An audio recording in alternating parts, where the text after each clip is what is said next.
Salut à tous, j'espère que vous allez bien. Aujourd'hui on se retrouve pour une nouvelle vidéo. Le classement de la Ligue 1 2023-2024. Donc si la vidéo vous plaît, n'hésitez pas à vous abonner et à liker. On est tout de suite parti avec la première équipe. Et on commence avec la 18e place. Je mets Le Havre, tout simplement Le Havre qui a réalisé une très bonne saison en Ligue 2. Donc qui est remonté. Le Havre je les sens pas trop parce qu'ils viennent de remonter. Ça fait plus de 10 ans qu'ils étaient pas remontés en Ligue 1. Donc l'expérience et le mental ça joue dans ces compétitions-là. Donc voilà, le Havre, je les sens pas forcément bien cette saison, malgré un mercato sympa. À la 17e place, je mets Metz. Metz qui a l'habitude à peu près de faire l'ascenseur entre la Ligue 2 et la Ligue 1. Malgré que là, en Ligue 2, ils avaient un bel effectif, notamment avec Nico Tadze qui est un très bon débuteur. Je sais pas, je les vois là, un classement c'est très compliqué, et moi je vois Metz à cette place-là. À la 16e place, je mets le Stade Brestois. Pour ceux qui suivent la chaîne, vous savez que je suis fan du Stade Brestois. Voilà, Brest, ils ont perdu de nombreux éléments cet été, hein, avec notamment Honora Belkebla Duverne, entre autres, qui étaient vraiment des éléments majeurs, des piliers de cet effectif. Donc Brest, je les vois là. Et il me semble que le 16e est barragiste, donc il affronte le 3e de Ligue 2, il me semble que c'est ça. Donc ils ont encore leur chance, et c'est ce que je leur souhaite. Ensuite, on enchaîne avec la 15e place, et là, ça peut être une surprise. Je mets la 15e place Montpellier. Montpellier que je ne sens pas du tout cette saison.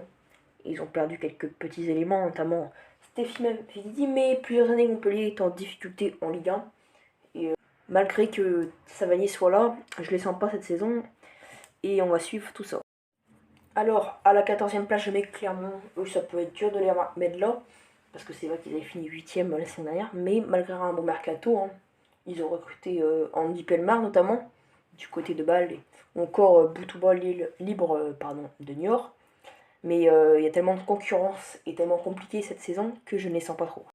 À la 13e place, je mets le vainqueur de la Coupe de France, le Toulouse, le TFC. Donc, qui ont gagné la Coupe de France et hier, qui ont battu d'ailleurs la Roma en amical. Toulouse qui ont perdu des éléments quand même, notamment Maxime Dupé, leur gardien. Mais je pense que 13e place, c'est une bonne place pour eux. Et maintenant, à la 12e place, je mets les Merlus, donc Lorient qui avait fait un début de saison l'année dernière, Tony Truant. Ils étaient même dans le top 5 à un moment. Bon, ça s'est écroulé, notamment avec les départs de Ouattara et Mofi, mais voilà, pas forcément d'autres arguments, je les vois là, dans le ventre mou, et c'est plutôt bien pour eux. À la 11e place, je vois Reims, les Rémois, qui font vraiment un mercato séduisant. Donc avec quand même quelques petits noms sympas, malgré le départ de Balogun. Ils se renforcent énormément. Ils ont dépensé plus de 30 millions sur le mercato, il me semble, notamment avec des Teddy Thomas, tout ça. Donc je les vois bien là. Et ce serait mérité pour eux. À la 10e place, je mets le FC Nantes, qui s'est maintenu dans la dernière journée face à Angers l'année dernière. Et donc eux, ils ont eu le départ de Blas qui va forcément leur faire très mal.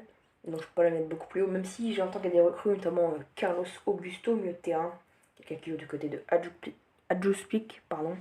Et Awaziem, un défenseur de Boavista. Et là, ça vient de sortir, à noter le départ d'André Giroud en défense qui va leur faire très mal, partir en Arabie Saoudite. Donc ouais, ça va être compliqué pour Nantes, je le sens. Alors, à la 9e place, je mets le RC Strasbourg. Oui, Strasbourg, je les vois vraiment bien remonter. C'est vrai que ça faisait plusieurs années qu'ils étaient dans le dur, mais là, avec le rachat de Chelsea, je pense que ça va leur faire du bien. Il y a eu les arrivées notamment de Mwanga et Bakwa qui ont fait du bien. La prolongation de Gamero, une personne expérimentée.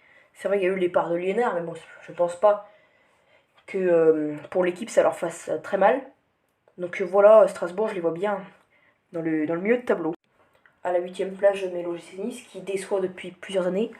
Pourtant, ils ont de sacrés talents, hein, notamment Kefren Turam, encore Todibo. C'est vrai, il y a des joueurs qui sont flop, notamment Ramsey, Pepe, je sais pas si on peut le considérer comme un flop.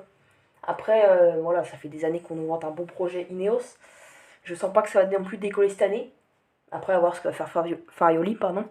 Mais c'est vrai qu'il y a une recrue, enfin un jeune qui m'a l'air très intéressant du côté de Nice et qui sera surveillé. Il s'agit de Badreddine Bonani, voilà, qui a quand même mis 4 passes D, donc à surveiller. Alors, à la 7e position, je mets l'Olympique Lyonnais. Eux, ils ont fait quelques recrues, notamment Douillet Kaltachar, voilà, qui est arrivé en provenance de Southampton, pour assez peu cher. Et Skelly Alvero en provenance de Sochaux. Mais Lyon, ouais, je vois pas que sous Laurent Blanc, ça peut aller très haut. Déjà, si ça serait thème, ça serait entre guillemets bien, au vu de ce qu'ils faisaient les dernières années, mais en tout cas, ça va être à suivre. mais je sens pas trop avec Laurent Blanc.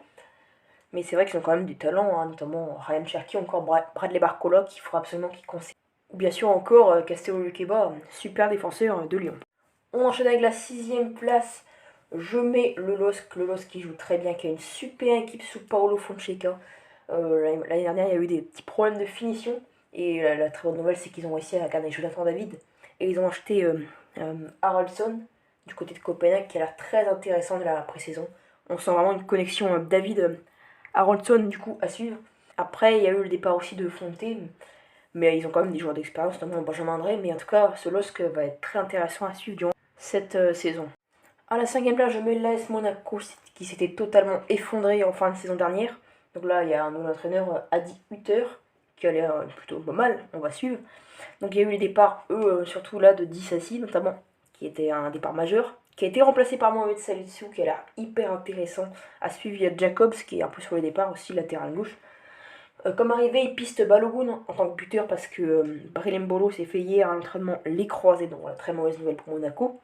Et il piste ainsi en cas de départ de Fofana, ou peut-être même dans une rotation, Denis Zakaria de la Juventus, qui sera vraiment un très bon joueur, le joueur suisse de 26 ans. Donc Monaco, je les sens plutôt bien cette saison. On arrive à la fin et à la 4ème place aux portes du podium. Je mets le Stade Rennais, qui est une équipe hyper séduisante à avoir joué. Donc eux, au niveau des départs, il y a eu notamment comme départ majeur le départ de Leslie Hugo Choukou et de Amari Traoré. Pour remplacer ça, Hugo Choukou, ils vont sûrement le remplacer par Nemanja Matic. C'est vrai que pour remplacer le poste de Amari Traoré, excusez-moi, ils recherchent des noms, mais ils s'intéressent aussi à Nagida, pépite camerounaise, de ce que j'ai vu. Donc ils ont fait comme des arrivées aussi, Gauthier Gallon bien sûr, Enzo Lefeu et Ludovic Blas, ça c'est vraiment l'attaque de Rennes, elle est magnifique. Et honnêtement, il va falloir faire très attention l'année prochaine. Et bien sûr, Désiré Doué qui a été prolongé et qui sera très intéressant à suivre côté Rennais. À la 3ème place, je mets le RC Lens. Malgré qu'ils vont jouer avec des champions qui n'avaient pas joué depuis un moment, je pense qu'ils peuvent tenir la cadence, parce que c'est vrai qu'ils ont quand même fait des recrues. Alors ils ont perdu le Seko Fofana et Loïs Openda qui sont des départs majeurs. Pour Fofana, ça a été remplacé par Andy Diouf. Et Openda, ça serait une finale apparemment entre Florian Balogun et Michy Batshuayi, puisque les Garcia a une de leurs pistes à prolonger. En tout cas, ouais, Lens, c'est une équipe très séduisante à avoir joué. Ils ont prolongé bien sûr leur gardien Brice Samba et fait plein d'autres petites recrues, donc Lens sera bien sûr à suivre. À la 2ème place, je mets l'OM qui va récupérer donc sa 2ème place qui s'était fait chipper par Lens la saison dernière. C'est vrai qu'ils ont eu un mercato qui a mis du temps à décoller. Il y a Godombia qui est arrivé, mais après il n'y a plus grand chose. Et c'est vrai qu'au final ils ont acheté pas mal de monde après, notamment Ronan Lodi, Ruben Blanco le gardien, Iliman Ndiaye, Ismail Assar, Aubameyang. Voilà, des mecs à suivre bien évidemment.